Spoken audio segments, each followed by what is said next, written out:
입니다. 이런 새벽부터 이 시간이 지금 새벽 기도하고 비슷한 시간인데 이렇게 엄청나게 오셨어요. 제가 참 힘을 얻고 이제 한국 가서도 아마 한 1년 동안은 이 은혜를 울고 먹을 것 같습니다. 은혜는 제가 여기 서서 드리는 것이 아니고 양방향이거든요. 조그만큼 드려도 여러분들도 받아서 증폭해서 올려주고 또 받아서 또 내려주고 이게 지금 순환이 이루어지는 것이 은혜고 기쁨이고 충만이 아니겠습니까? 목사님 말씀대로 맞아요. 은혜는 받아본 사람만이 그 맛을 알고 서로 한번 느껴본 사람이 거기에서 울 수 있고 말이죠. 그래서 이 아침에 오신 분들은 아마 가히 목숨을 걸고 오신 분들 같습니다. 이 보통 때 나오신 분 계시겠지만 아마 제가 볼 때 한 반수 이상은 보통 때는 일부 예배 잘 안 나오시다가 이번에 아마 독을 먹고 독을 쓰고 그리고 오신 것 같습니다. 오늘 이 본문 말씀은 제가 제 생애에 가장 가슴 아팠던 제 사건이 이제 이 말씀 속에서 이루어졌기 때문에 이 말씀을 제가 잊질 못합니다. 근데 솔직히 오늘 이 말씀부터 어쩌보면은 아니 이걸로 무슨 뭐 간증이 나오겠냐. 이거 옛날에 뭐 어제 들어본 얘기 아닙니까? 금도끼냐 은도끼냐 뭐 그렇잖아요. 좀 모양은 좀 달라도 제가 이제 지금부터 한 2, 3년 전 92년도 그 해네요. 그날도 이제 새벽 시간에 잠이 깼습니다.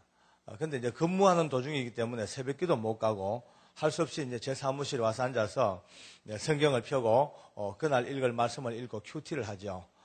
근데 이제 오늘 이 말씀이 그날 아침에 이제 탁 읽은 말씀. 근데 이게 뭐 일부러 이걸 편 것도 아니고 또 누구처럼 하나 둘 셋 얏 이것도 아니고요.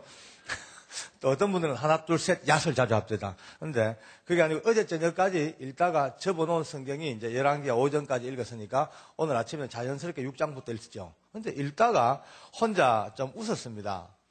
뭐 믿기는 믿지만은 조금 특이하다. 왜냐하면은 오늘 이 시대에 컴퓨터에 길들여져 있고 그 다음에 과학이나 문명이나 어떤 그 논리에 물들어 있는 사람들이 이 말씀을 읽을 때에 이게 믿겠냐?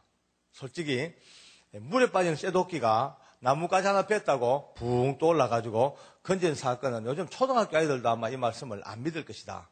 차라리 엘리사가 도끼 빠졌다 할 때 어디 빠졌냐 여기입니다 할 때 우통을 훌렁 벗고 물에 풍덩 뛰어들어서 스킨 다이빙을 해서 건져왔으면 그것 좀 말도 되고 또 하다못해 깔꼬리를 주워서 줄을 매달아서 던져서 몇 번에 건지다가 척커덕 걸려오면 그것도 이야기가 될 텐데 아니 이런 초자연적인 방법으로 도끼를 건져가지고 후세 사람들에게 도대체 믿기지 못할 말씀을 집어넣어가지고 성경 전체를 헷갈리게 만들 이유가 무엇이 있을까 이제 이런 혼자 생각을 합니다.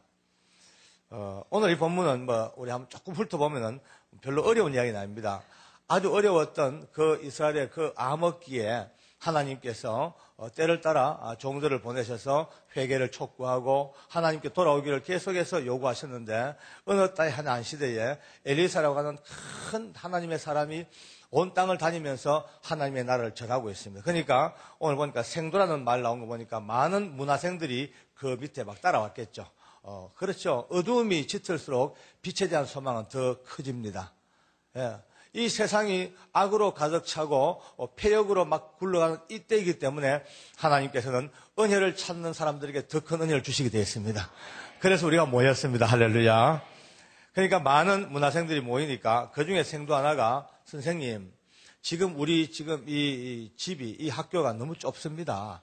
그러니까 도저히 좁아서 안 되니까 요단강가에 가서 나무를 좀 베다가 거기다가 새로 하나 정축을 해가지고 우리 학교 분교를 하나 만들어야 되겠습니다라고 건의가 들어왔죠. 그러니까 오케이 하고 이제 허락이 떨어졌습니다. 그러니까 그 생도가 같이 갑시다 현장에 그 공사에. 그래서 엘리사를 공사 현장에 같이 모시고 가서 열심히 나무를 뺍니다. 막 베다가 그 중에 하나 생도가 도끼가 자루에서 푹 빠져서 퓨 돌아서 강물에 풍덩 빠져버렸습니다. 그러니까 내 주여 빌 용기입니다. 이건 라고 되어 있지만은, 실제로 보면 어쩌겠습니다. 아이고, 큰일 났다. 우야고, 어쩌면 좋으냐. 도끼 빠졌다. 악을 쓰고 웁니다. 이게 좀 이상하죠. 왜 도끼 하나 가지고 이 아침부터 난리냐. 근데 지금 도끼하고 이때 도끼는 아마 격이 다를 겁니다. 지금이야 도끼 하나 살려면은 뭐 단돈 몇십 달러 주면 사겠죠. 근데 이때만 해도 지금부터 2700년째입니다. 까마득한 옛날, 아직까지 그렇게 쇠가 그렇게 흔치 않았던 이때에 집에 쇠도끼 하나 있다는 것은 웬만한 요즘 외제 승용차보다 훨씬 귀한 가치겠죠. 근데 이 신학교 생도는요, 하나님의 집을 한번 세워보겠다는 그 열심 때문에 남의 도끼 빌려왔다가 물에 빠뜨렸습니다. 쫄딱 망했죠, 뭐. 집안이 망행입니다. 이거 지금 못 갚아주면 이 당시 법으로는요, 자기하고 자식까지도 2대에 걸쳐서 종을 살아줘야 됩니다. 그러니까 이제 앉아가지고, 내 주여, 큰일 났습니다. 어쩌면 좋습니까? 악을 썼는데 엘리사가 어디 빠졌나? 여기입니다. 하니까 나뭇가지를 툭 패 던지니까, 세상에 그 깊은 강물에 빠졌던 쇠도끼가 푹 떴대요. 그 건졌대. 그런 얘기입니다, 이제. 그래, 저도 이따가 얼마나 우스웠겠습니까, 속으로. 아이고, 참 진짜 웃긴다. 와, 이렇게 건졌을까? 물론 우리야, 예수 믿는 사람들이야, 뭐 억지로라도 이 말씀을 믿어야 되죠. 그러나, 조금만 애들이 논리적으로, 상식적으로 생각해봐도 누가 이걸 믿겠어요? 그러니까 이게 안 믿어지면은 성경 전체가 또 안 믿어진단 말이에요. 그러니까 혼자 앉아 하다가 내 속으로, 아이고, 내 미쳤대. 내가 왜 또 성경을 이렇게 또 뺐다가 또 일라. 사탄아 물러가라. 믿습니다. 믿자 하고 이제 그냥 넘어갔죠, 그냥. 이제 잠시 웃고 7장, 8장, 9장, 10장 계속 넘어가 하루, 이틀, 사흘, 날, 열흘 넘어갔습니다. 그러니까 이미 이제 그날 아침에 잠시 한번 웃었던 이 말씀은 거의 내 머리에서 사라졌고 기억에 사라졌죠. 열흘쯤 지났습니다. 이제 오후 4시쯤 되는데 직원들이 이제 저기서 웅성웅성 시끄럽게 떠듭니다. 그래, 왜 그러냐니까, 아니, 계장님, 이놈이 한번 보십시오. 참 나쁜 놈입니다. 그래, 뭔데 하니까 구속영장을 가져왔습니다. 죄수가 오기 전에 서류가 먼저 오죠. 죄수들은 밤에 오고 서류는 낮에 옵니다. 그래야지 미리미리 그 서류를 보고 이제 분류하고 방을 배정하고 이제 사람 이제 수용할 준비를 하니까. 그래, 그 구속영장을 보니까 이렇게 쓰였어요. 피의자 안상덕은 생활고를 비관하여 자기의 5세 여아 누구를 군자교 위에서 중랑천 강에 투기하여 빠뜨려 죽인 자로서 익사한 자로서 증거인멸 및 도주의 우려가 있으므로 구속함, 이렇게 되어 있습니다. 그러니까 이제 다시 말해서 생활고 때문에 자기 딸을, 5살짜리 딸을 강물에 빠뜨려 죽인 아버지입니다. 그러니까 이제 지금은 이런 사건들이 비일비재하니까 좀 둔감해졌는데, 그때만 하더라도 이런 사고가 거의 없었으니까 다들 깜짝 놀랐죠. 들어오기만 하면 그냥 두지 말자, 직원들이요. 이거 막 좀 혼찌검을 내야 되겠다. 어떤 놈이 한번 두고 보자. 자기들끼리 막 흥분을 했습니다. 저도 제 마음에 좀 두었죠. 그런데 저녁 8시쯤 되는데 들어왔어요. 직원들이 잊지 않고 그 친구를 잡아왔습니다. 저 구석에서 막 그냥 머리를 찔러대면서 너 왜 그랬어? 이런 나쁜 놈아. 막 한참 하는데 제가 앉아서 이렇게 보니까 외형상 너무 후줄근하고 너무 불쌍해 보이는 거죠. 첫 느낌에. 그래서 이리 보내라 그랬어요. 이리 보내라. 그래서 직원들이 이제 데리고 옵니다. 제 옆에 앉혀놓으니까 계속 울고만 앉았습니다. 제가 봐도 딸을 죽이긴 죽였지만은 그 죄책감 이런 것 때문에 아마 사람이 파김치가 돼가지고 울고만 앉았어요. 제가 이제 너희 이름이 안상덕이냐 물으니까 그렇대. 어쩌자고 그래 딸을 그렇게 죽였나니까 말하기가 너무 어려운가 봐요. 말도 못하고 울고만 앉았습니다. 거의 마음을 닫고 있어요. 누가 물어도 경찰에서 조서를 잘 못 꾸몄어. 그래서 제가 보고 있다가 아이디어를 생각했죠. 원래 이 예수 믿는 사람들은 조금 남들보다도 통로가 하나 더 있습니다. 그래서 혹시나 교회만 댕긴 일이 있어도 나하고 이야기가 되겠다 싶어서 물어봤죠. 야, 니 교회 댕긴 적 없냐니까 없대. 주일학교도 안 나가봤냐니까 떡어덤으로 몇 번 나가봤대. 그래서 내가 그러면 찬송가 아는 게 있냐니까 찬송가 아는 게 하나도 없고 하다가 하나를 안 돼. 그 뒷부분만 돼요. 뭔데 보니까 며칠 후 요단강 건너가 그거를 안다요. 그래서 내가 그 앞부분은 모르겠냐 보니까 모르겠답니다. 그래서 내가 불러줬죠. 날빛보다 더 밝은 향기. 맞대. 그래서 그때부터 둘이 듀엣으로 찬송이 벌어졌습니다. 이제. 둘이 이제 둘 다 우리가 지금 어떤 상황인지 모르고 갑자기 찬송 부르다 보니까 같이 이제 필이 맞으니까 한 2번째 부르는데 시선이 좀 안 좋아요. 보니까 우리 직원들이 저를 한심하게 쳐다보고 앉았습니다. 혼재금을 내려고 데리다 놨는데 또 머리 맞대고 찬송을 부르니 저 또라이가 또 발작했구나. 이제 그런 눈치 같아. 그런데요. 그 작은 찬송 한마디로 이렇게 서로 이렇게 이야기만 통해도 그때부터 쭉쭉 울다가 자기의 기막힌 사정을 이야기를 합니다. 그러니까 이 사람이 이 10대 후반에 이미 여자를 하나 알아가지고 동거 생활을 했어요. 그러다 보니까 애들을 일찍 낳았습니다. 3남매를 놓고, 물론 나중에 이제 결혼식은 했습니다만, 3남매를 놓고 살다가 늦게까지 군대를 연기하다가 막바지에 이제 밀려가지고 어쩔 수 없이 군대를 간 겁니다. 군대를 가서 훈련소에서 훈련하다가 다쳐버렸어요. 다쳐서 5번, 6번 척추가 완전히 날아가 버렸어요. 그러니까 노동 능력 상실, 남자로서 모든 능력 상실, 완전 폐인이 돼버렸어요. 그러니까 제대를 했죠. 제대 나오니까 아내가 보니까 기가 막히죠. 뭐 멀쩡한 남편이 젊은 남편 군대 갔다가 완전 불구가 돼가지고 남자로서 모든 기능까지 상실돼 버렸으니까 이 여자가 도망을 가버렸어요. 애들과 아내 두고 남편 두고 도망가 버렸어. 그리 뭐 먹을 것도 돈도 없고 하니까 결국 큰 놈은 평택에 있는 자기 어머니에게 보냈습니다. 근데 이 어머니 맞춰서 극빈자고 생활보호 대상자라. 그런 가정에, 그런 할머니 밑에 이 손자를 보내놓으니까 이놈이, 제일 큰 놈이, 중학교 다니는 놈이 그냥, 들락날락 가출하다가 결국은 흔적이 없이 사라졌어요. 남은 거는 초등학교 2학년짜리 용필이하고 5살짜리 용순이하고 남매가 남았습니다. 이 남매를 데리고 결국은 할 수 있는 거는 얻어먹는 거죠. 그것도 이제 친척이나 일가친척 피부치 집에 찾아가서 한 달, 2달 머물다가 도저히 이제 못 있으면 또 쫓기 나오고 또 나오고 그럭저럭 이렇게 이제 전전하다가 거의 갈 데를 다 갔어요. 갈 데 다 가고 남은 데 하나가 의정부에서 문산 쪽으로 올라가는 그 시골 꼴짝에 자기 먼 친척 동생뻘이 되는 사람이 농장을 하고 있죠. 거기 가서 이제 세 식구가 얻어먹고 삽니다. 제법 오래 살았는가 봐요. 한 몇 달 있었는데 그것도 한계가 왔죠. 그 집도 세 식구가 밥만 퍼먹고 아무것도 하는 게 없으니까 벌써 이제 동생이 앞에서부터 인상 쓰고 재수 씨는 뒤에서부터 욕하고 드디어 이제 도저히 있을 수 없는 상황이 된 거예요. 그러니까 이 아이들을 데리고 무작정 이제 나와서 서울 쪽으로 가자. 아무래도 서울 쪽 오면은 사람도 많고 아마 얻어먹을 때라도 좀 손 쉽지 않겠냐 해서 이 아이들을 데리고 계속 걸어서 오는 겁니다. 뭐 차비도 없고 하니까 걸어서 오다가 얻어먹고 처마 밑에 자고 공원 벤치에 자고 비가 오면 피하고 그렇게 이제 거지죠 뭐. 오다 보니까 이제 얻어먹을 때 잘 없으니까 한 끼, 두 끼를 굶습니다. 그러니까 이 아이들이 배가 고프니까 아빠 손잡고 계속 흔들면서 아빠 배고파, 아빠 배고프다니. 여러분, 이 부모가 제일 듣기 힘들고 괴로운 소리가 자식들 배고프다는 소리를 합니다. 우리 어머니가, 제가 이 간증을 하니까, 맞다, 애비야. 옛날에 우리가 한참 어려웠을 때에 우리 집은 쫄딱 망한 적이 있거든요. 그때 우리가 6남매 아닙니까? 큰 애들이야 뭐 괜찮지만 밑에 꼬마들, 제 동생 꼬마들 노상 찡얼대면서 엄마 배고파. 그럴 때마다 저희 어머니가 피눈물을 흘리던 걸 제가 본 적이 있죠. 그 마찬가지 아니겠습니까? 이 어린 것들이 배고프다 그러니까 이제 도저히 견디지 못해.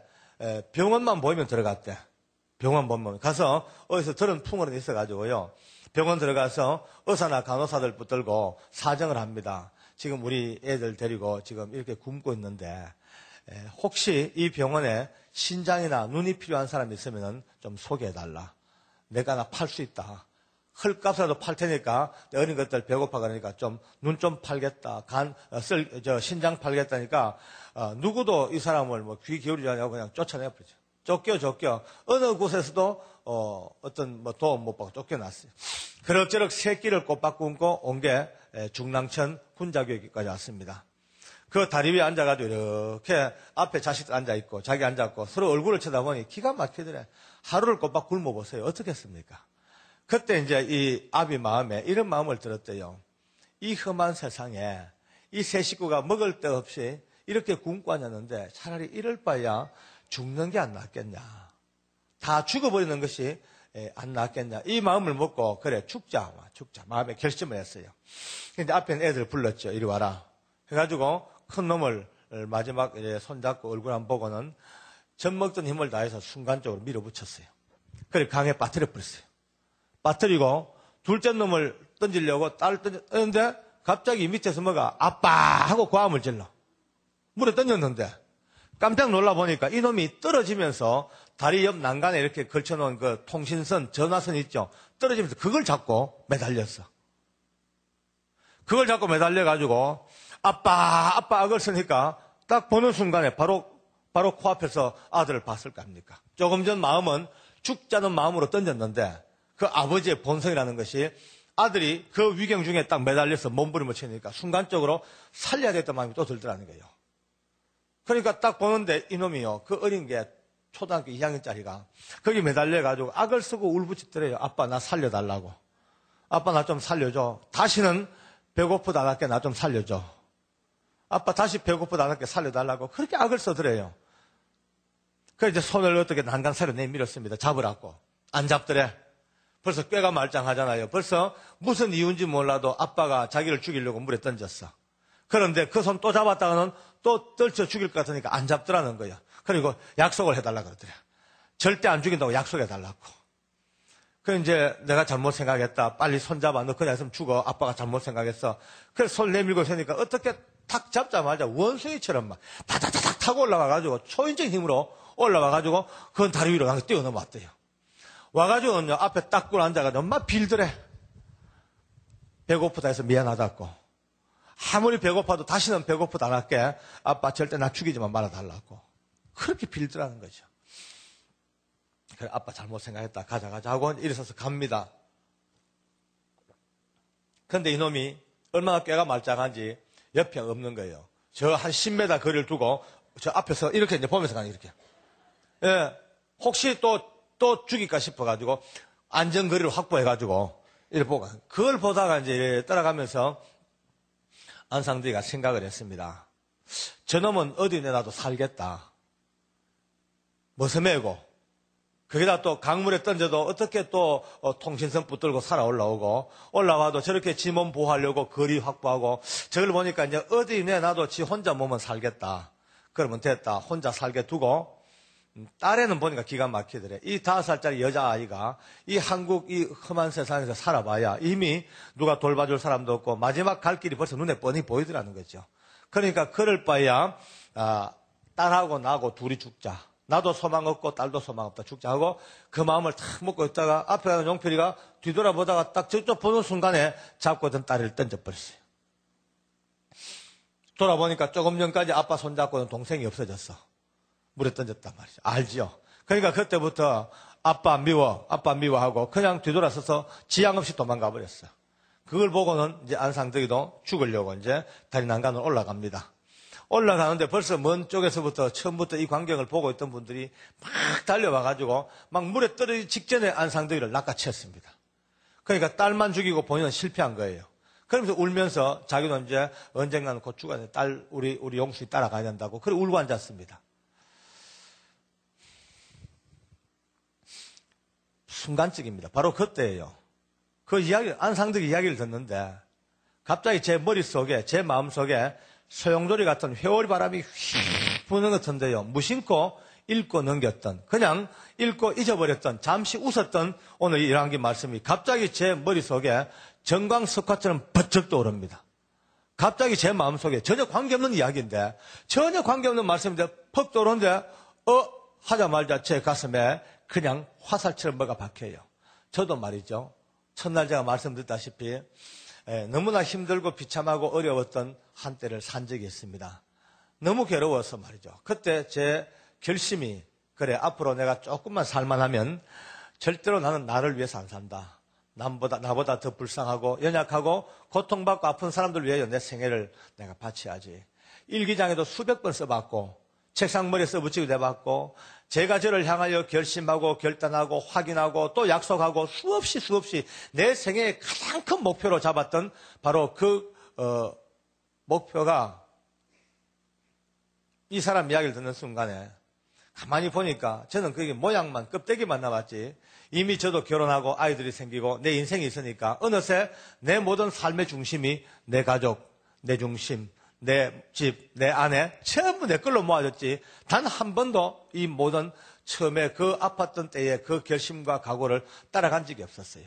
갑자기 이 말씀을 생각납니다. 도끼 빠뜨린 이야기가 남의 이야기가 아니고요. 그냥 지금부터 2700년 전 이스라엘에서 엘리사와 그 문화생의 이야기가 아니고 바로 시간의 벽을 뚫고 공간을 건너뛰어서 바로 제게 그날 펑 터지는데 가장 중요한 내 인생의 가장 중요한 도끼 그 긍휼과 사랑과 이웃을 돌보겠다는 그 엄청난 그 도끼가 이미 빠뜨린 지 온데 이미 빠뜨려 오는데 차라리 이 생도처럼 빠트린 줄 알고 장탄식하고 아라고 했으면 다행인데 저 같은 경우에는 그것도 없이 긴 세월 빠트려 놓고 그냥 짝대기 만들고 흔들며 살아온 내 인생이 바로 안상덕 이야기를 들으면서 팍 터쳐들어오기 시작했습니다.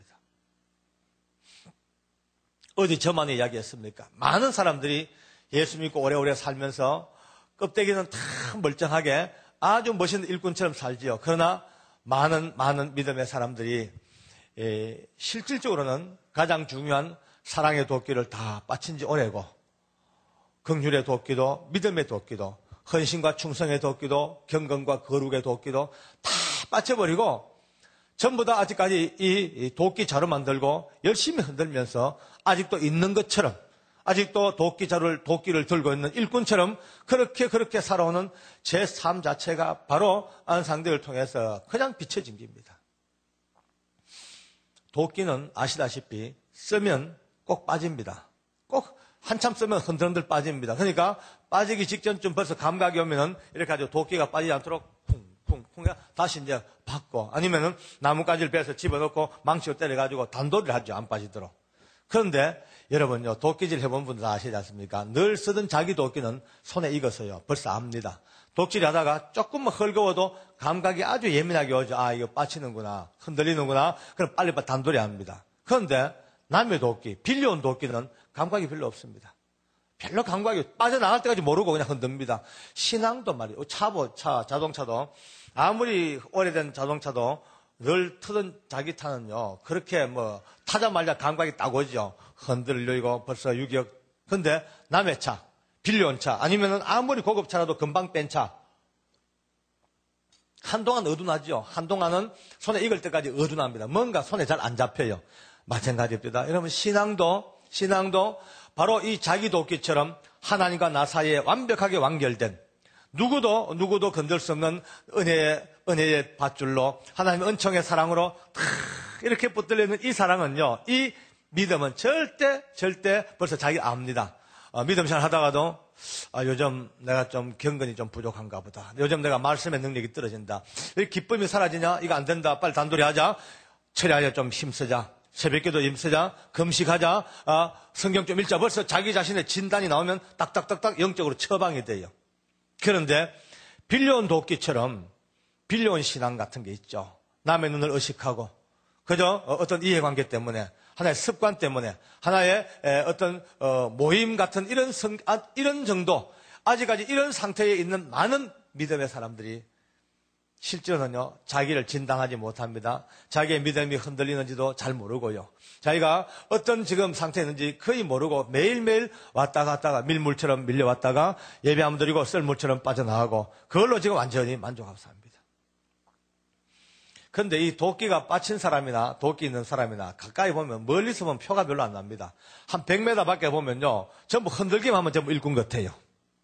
그렇죠? 멀리서 보면 전부 흔들면 전부 일꾼 같아요. 근데 가까이 가면 다르죠. 도끼 있는 사람들은요 소리가 별로 안 납니다. 도끼 있는 사람은요 쿵 도끼질 해봤지 않습니까? 쿵 쿵. 근데 도끼 없이 짝대기만 들고 있는 사람은 더 요란해요. 따닥 따닥. 일단 웃어야 되는데 나중에 썰렁해요. 그래요. 너무 무겁게 가지 맙시다. 도끼 없이 나무 자루 만들고 나무 둥지 때려보세요. 얼마나 요란한지 모릅니다. 온 숲이 떠나가도록 따다닥 따다. 우리가 신앙생활도 마찬가지입니다. 진짜 일꾼은 별로 말이 없습니다. 조용하게 묵묵하게 알아주든 말든 묵묵히 자기 앞에는 일합니다. 근데 벌써 도끼를 빠뜨려버리고 짝대기만 남아있는 사람들은요 더 시끄러워요. 더 많이 알고 더 떠들고 더 먼저 앞장서 과음 지르고 혼자만 따닥거리나 열심히 일하는 사람 옆구리 찌르보고 대가리 때리고 칼싸움하고 별짓 다 하죠.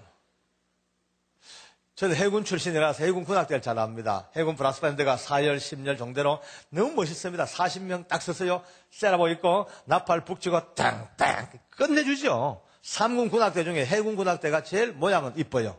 그런데 그 멋진 군악대 안에도 꼭 헛나팔 부는 인간이 한둘 있습니다.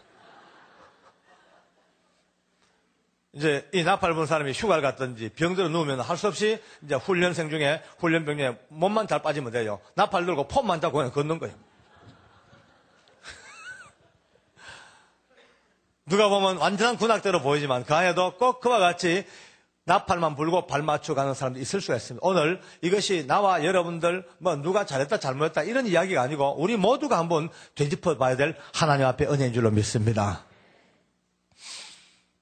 정말 제 미치겠대요.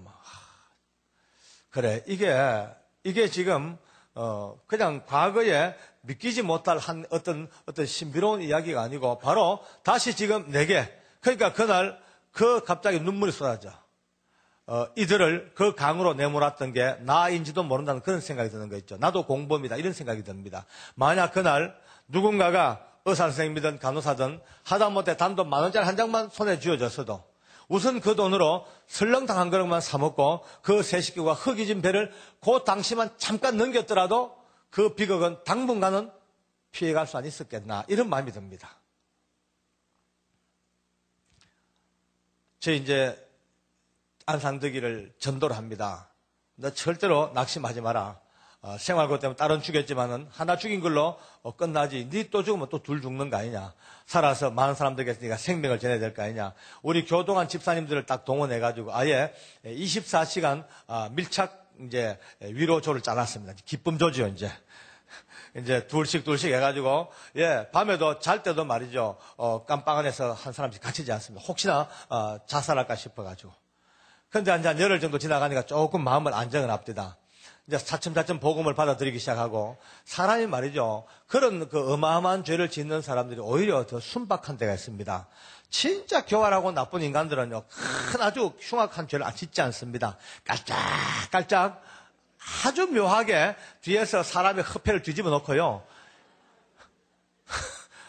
갑자기 사람을 죽이고 큰 죄를 지은 사람은 오히려 순박해 빠져가지고 욱 하는 그 충동을 이기지 못해가지고 순간순간 죄를 짓습니다. 참 이거 보면 아이러니하죠.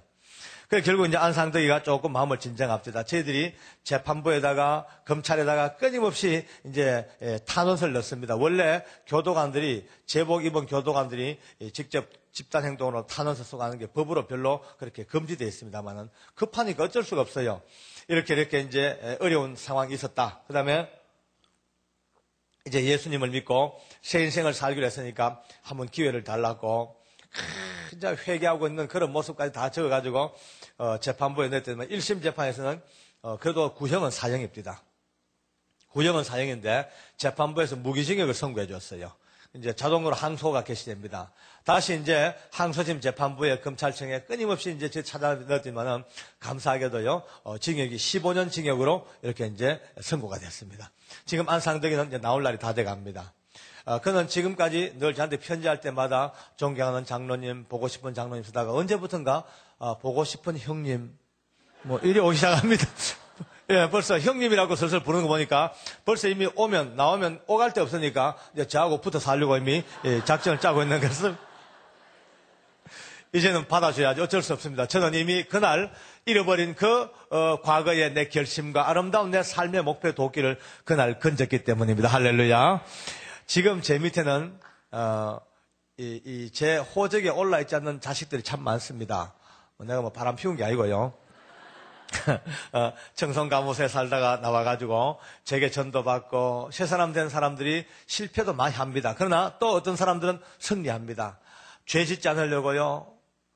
어떤 친구는요 갑자기 막 가슴이 찡하네요. 성태 같은 친구는 그 주먹 깡패 지금 마음만 먹으면 바로 업소에 가면요 상무로만 딱 그냥 자리만 지키고 있어서 한 달에 500만 원 너끈너끈 주겠다고 끊임없이 요청하고 있습니다. 그만큼 주먹이 세고 그 대구에서 알아준 깡패니까. 근데 주님을 알고 나니까 이제 안 된다는 거죠. 배고프면 먹을 게 없으면 주암산 기도원으로 올라갑니다. 가서 먹을 거 생길 때까지 금식하고 앉았습니다. 저한테 편지가 오면 전화가 오면 힘이 축 빠져가지고 장로님 또 산에 올라왔습니다. 와 먹을 게 없어가 올라왔습니다. 왜 하란 말이고 돈 좀 보내주이소. 그래요. 옛날 같으면요 어떤 밤중에 막 문을 두드립니다. 나가보면요 또 이제 출소했는 또 형제 하나 찾아옵니다. 와가지고 장로님 돈 좀 주이소. 마누라가 지금 아를 놓으러 가야 되는데 애 놓는데 지금 병원 보증금이 없고 어려움도 안 되고 밤중에 찾아오죠. 제 밑에서 지금 제가 학비를 조달해줄 신학생이 둘이나 있죠. 신학대학원, 신학대학 그 전과자들이 하나님 앞에서 그렇게 배워간 이 인간들이 하나님 앞에 새 사람 되어서 살려고 몸부림치는 그걸 보면서 옛날 같았으면 안 하지요. 내가 왜 합니까? 나도 내 인생 살기 바쁜데 내가 네 나았나? 라고 내가 막 단호하게 끊죠. 근데 지금 어쩝니까? 그날 저는 그 도끼를 끊었습니다. 아무리 힘들고 어려워도 아무리 지쳐도 같이 살아야 될 내 이웃들이 있다면 같이 살아야 되고 죽어도 살아도 같이 살아야 될 그것이 바로 회복된 자에게 주어진 하나님의 은혜입니다. 할렐루야. 오늘 이 아침에 여러분들 이 말씀이 또 안상덕이로부터 말씀으로부터 제게 온 이 은혜가 다시 한번 휘몰아쳐서 여러분의 삶 속에 하나님 말씀이 적용되어지기를 원합니다. 오늘 이 말씀이 이 은혜교회 천정을 뻥 뚫고 시공을 뚫고 성령께서 여러분 심령 속에 주시는 말씀이 되기를 원합니다. 그렇습니다. 많은 분들 내가 이렇게 대해보면요 참 많이 잊어버렸어요. 이 미국 땅 와서 한번 살아보겠다고 쭉 살다 보니 그때에 그만 가장 중요한 신앙의 도끼를 푹 받아버리고 영주권 딸랐고 목숨 걸고 덤비들다고 살다 보니까 그때 사랑의 도끼도 다 빠쳐버리고 이것저것 인생 걸어오면서 풍덩 다 빠뜨리고 차라리 오늘 이 엘리사의 생도처럼 아이고 빠졌구나 하고 눈물로 고백하면 또 다행인데 거의 대부분이 빠진 것도 모르고 아니 빠진 걸 알아도 안 빠진 채 하고 아직도 있는 것처럼 일꾼 있는 것처럼 그렇게 당당하게 오늘도 우리 앞에서 있는 우리의 모습을 보면서 오늘 이 아침에 이 일부 시간 참으로 오기 어려운 이 시간에 힘든 이 시간에 순교자적인 마음을 가지고 오신 여러분들에게 하나님께서 은혜를 주셔서 오늘 잃어버린 도끼를 다시 한번 건져 올리는 은혜가 있기를 원합니다. 오늘 제목은 잃어버린 도끼로 붙여졌습니다만 오늘 이 말씀을 듣고 나가는 여러분들의 삶 속에 제목이 바뀌어져서 되찾은 도끼로 바뀌어졌으면 참 좋겠습니다. 할렐루야. 박수로 영광받을까요? 아멘.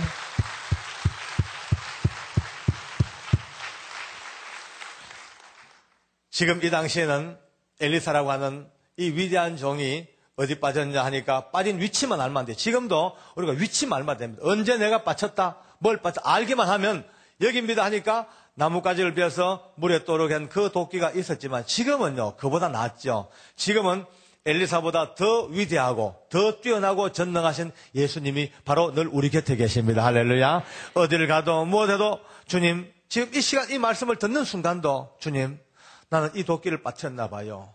나는 이 도끼 빠쳤는가 봐요. 고백만 하면은 엘리사보다도 더 빠르고 더 신속하고 더 확실하게 우리 주님께서는 우리의 잃어버린 도끼들 이제 아무리 과거에 잃어버린 것도 다 소금에서 건져서 여러분의 허리에 그리고 빈 자루에 다 끼워줄 줄로 믿습니다. 이제 이 도끼 자루에 도끼가 끼워져야만이 하나님의 일꾼답게 설 수 있는 이제 능력이 있고 우리 앞에 세워지는 영적 전쟁을 이기는 것도 그냥 말로만 이기는 것이 아니라 말씀의 도끼가 끼워지고 하나님 앞에 서고자 하는 이 믿음의 도끼가 딱 끼워져야만이 지금부터 앞에 있는 이 모든 것들을 헤쳐나갈 수 있는 승리할 수 있는 실질적인 승리가 오늘 우리에게 주어지는 거 주께 영광 돌리기를 원합니다. 할렐루야. 박수 쳐서만 계속 칩시다. 할렐루야. 저는 이번만큼 원도 한도 없이 박수 쳐본 적이 좀 드뭅니다. 이렇게 많은 분들이 치니까 더 좋으시겠어요. 하나님도 물론 한 사람의 박수도 기뻐 받으시겠지만 많이 치면 더 귀를 빨리 기울일 거예요. 저는 감동이 없으신가 봐요. 할렐루야. 아멘. 감사합니다. 할렐루야.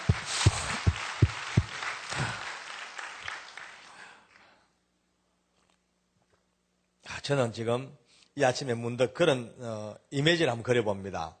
어느 물 한 개가 확 피어오르는 새벽 시간에 은혜교회 많은 성도들이 머리에 뿔끈뿔끈 수건을 두르고 우리 한 목사님하고 같이 서서 열심히 여러분 앞에 있는 그 어마어마한 울창한 숲 속에서 나무를 베는 모습을 생각해 봅니다.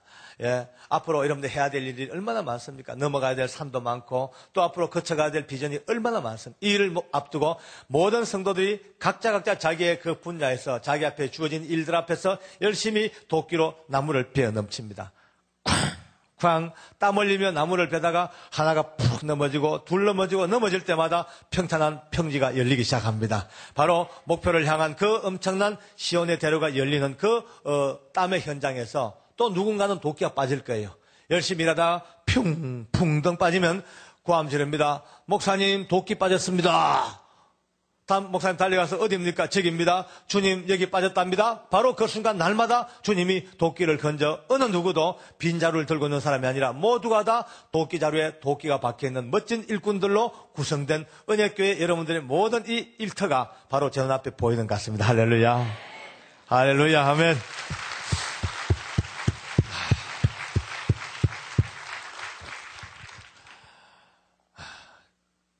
우리 안상덕이는 그렇게 지금 이제 새 인생을 준비하고 있습니다. 한 번은 상덕이하고 제가 면회를 갔다가 문득 그 생각이 듭니다. 상덕이를 보는 순간에요. 지금까지는 그렇게 생각했는데 갑자기 내 생각이 반전됩니다. 휙 돌면서 지금까지는 내가 물에 빠진 도끼를 구경했는데 알고 보니까 저나 여러분들이나 우리 인생이 전부 다가 물에 빠진 도끼였습니다. 다시 말해서 물에 빠진 도끼는 아무 소망이 없습니다. 깊은 강물에 풍덩 빠지는 순간 쭉 땅바닥에 툭 대는 순간 자체 하중 때문에 점점점 뻘 속으로 파묻혀 들어갑니다. 그 위에 뻘과 먼지와 흙들이 계속 퇴적되죠. 결국은 사가 빠져 어느 누구도 건들주지 못하고 영원한 어두운 강물 속에서 뻘 속에서 그냥 사가 멸망하는 게 도끼의 일생입니다. 물에 빠진 도끼. 저도 여러분들도 주님 알기 전에 모두가 다 물에 빠진 도끼처럼 아무 소망 없이 완전히 죽었던 그 캄캄한 강물 속에서 웬일로 웬 은혜인지 오늘 이 자리에 이 믿음의 자리에 여러분과 제가 언제 어느새 어떤 이유인지 몰라도 끈져 올려져서 빛의 세계 속에서 주님의 자녀가 된 이 일들이야말로 물에 빠진 도끼가 나뭇가지로 떠오른 것보다 더 큰 기적이 아니고 뭐겠습니까? 매일 아침 거울을 보면서 본인을 보고 기적을 체험해야 됩니다. 그렇습니다. 내가 예수 믿는 게 기적이야. 아내와 남편이 서로 얼굴 마주보면서 어떻게 당신 같은 인간이 예수를 믿게 됐어? 당신 같은 인간이 어떻게 예수를 믿고 이렇게 하나님의 은혜가 됐어? 기쁨으로 서로 그렇습니다. 오늘 이 시간 저는 여러분들과 함께 마지막 이 기쁨을 나누고 싶어요. 예수 믿고 사는 이 기쁨이야말로 매일매일 믿고 매일 예수 믿고 살고 직분자가 되었고 하나님의 은혜를 늘 받고 사니까 당연히 그러려듯 생각할지 몰라도 조금만 더 깊이 생각하면은 물에 빠진 쇠도끼처럼 그 깊은 강물에 빠졌던 우리가 예수 그리스도의 그 은혜 때문에 하나님의 사랑 때문에 오늘 이 엄청나고 귀한 자녀의 자리에 올라와서 매일마다 이 기쁨을 살아보면서 끊임없는 기쁨과 감격으로 한 세계를 살며 매일매일 빠진 도끼를 건져 올리는 회복의 역사가 우리 하나님 앞에서 끊임없이 이어지는 이제 이 일부 예배 첫 시간을 여는 하나님의 축복의 단추가 되기를 원합니다. 할렐루야. 아멘. 영광을 돌리겠습니다.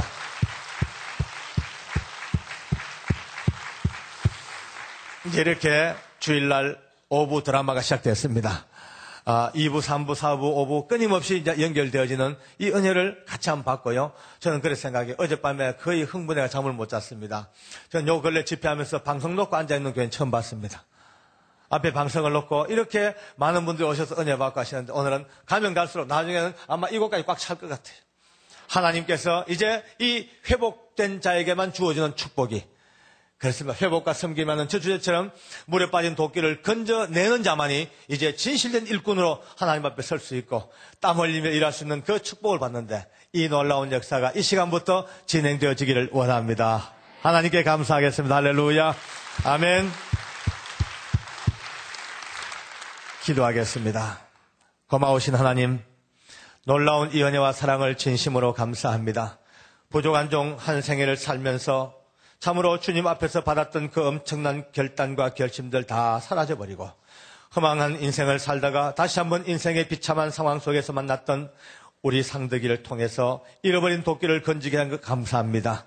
뿐만이 아니라 사랑하는 믿음의 모든 하나님의 사람들, 이 자리에 앉은 모든 분들, 우리 모두가 다 잃어버린 도끼를 회복하고 주렁주렁 이 도끼를 꿰어차고 남아있는 생애를 주님이 원하시는 아름다운 믿음의 길에서 어느 누구도 뒤로 물러서거나 흔들리지 아니하고 각자 자기의 도끼자루에 도끼를 꼽고 열심 다하여 우리 앞에 있는 모든 사명을 감당할 수 있는 아름답고 놀라운 능력과 회복의 역사가 이 아침 있게 하여 주시옵소서. 모든 영광 찬미를 주께 돌리었고 살아계신 예수님 이름으로 기도드리옵나이다. 아멘.